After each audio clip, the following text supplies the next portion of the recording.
হাতে কিন্তু আমাদের সবসময়ের জন্য টাকা পয়সা থাকে না যে দোকানে গিয়ে আমরা পিৎজা অর্ডার করে খাবো। তাই বাড়িতেই সম্পূর্ণ দোকানের মতন চিকেন পিৎজা বানিয়ে দেখাবো। এর জন্য আমি ময়দা নিয়েছি, ময়দার সঙ্গে 2 বাটি সাদা তেল, বেকিং সোডা, স্বাদ মতো লবণ, আর এখানে দুধ ব্যবহার করেছি, গুঁড়ো দুধ গুলিয়ে নিয়েছি। তোমরা চাইলে টক দই দিতে পারো। তারপরে ভালো করে মাখিয়ে নিতে হবে।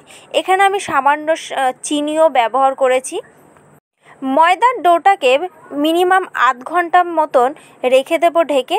তারপরে বাকি জিনিসগুলো করে নেব। এর জন্য একটা ক্যাপসিকাম নিয়ে নিয়েছি। ক্যাপসিকামটাকে 2 রকমভাবে আমি কেটে নেব, একটা চৌকো চৌকোভাবে আর একটা লম্বা লম্বাভাবে।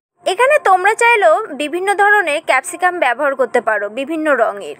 তো আমার কাছে একটাই ক্যাপসিকাম ছিল, এই এক ধরনের, তাই একটাই ব্যবহার করলাম। তারপরে গাছের টমেটোটাকেও 4 খণ্ড করে নিলাম, আর দানাগুলো অবশ্যই ফেলে দিচ্ছি।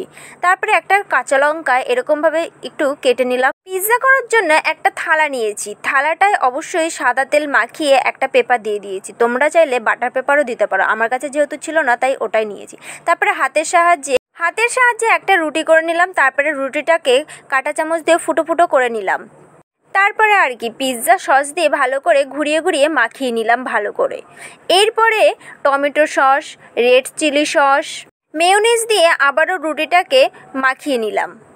এই যে 3টে সস দিয়েছি এটা হলো অপশনাল, তোমরা চাইলে নাও দিতে পারো। পিৎজা খেতে তোমরা কে কে পছন্দ করো অবশ্যই কিন্তু আমাকে কমেন্ট করো। এরপরে আর কি গোলমরিচের গুঁড়ো দিলাম চারদিকে ছড়িয়ে।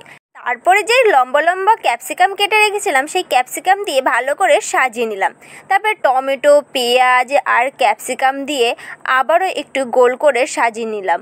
আমি কিন্তু অতটাও ভালো সাজাতে পারি না, জানি না কেমন হয়েছে, সাজিয়েছি কেমন তোমরা কিন্তু অবশ্যই কমেন্ট করো। তারপরে আর কি চিকেন দিলাম, চিকেন দেওয়ার পরে আবারও পেঁয়াজ, টমেটো, ক্যাপসিকাম দিয়ে তারপরে আবারও চিকেনেরটা উপর দিয়ে সাজিয়ে নিলাম।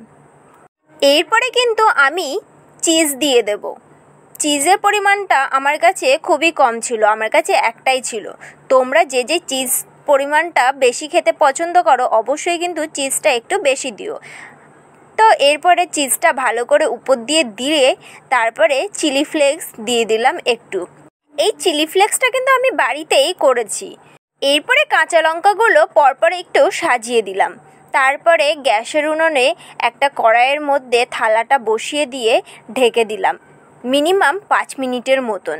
তারপরে ঢাকনাটা তুলে দিলাম। দেখো কেমন হয়েছে, লাগছে তো পিৎজা পুরো সেম টু সেম দোকানের মতন। তোমাদের সাথে কথা বলতে বলতে তো আমার এতটা লোভ লেগে গেল কি বলবো, জিভে পুরো জল চলে এলো। তারপরে চলো পিৎজাটা এবার কেটে নেওয়া যাক। তোমরা তো সবাই জানো আমি একটা জব করি, তো সেখান থেকে ফিরতে একটু লেট হয়ে যায়, ভিডিও করার সেরকম একটা সময় পাই না।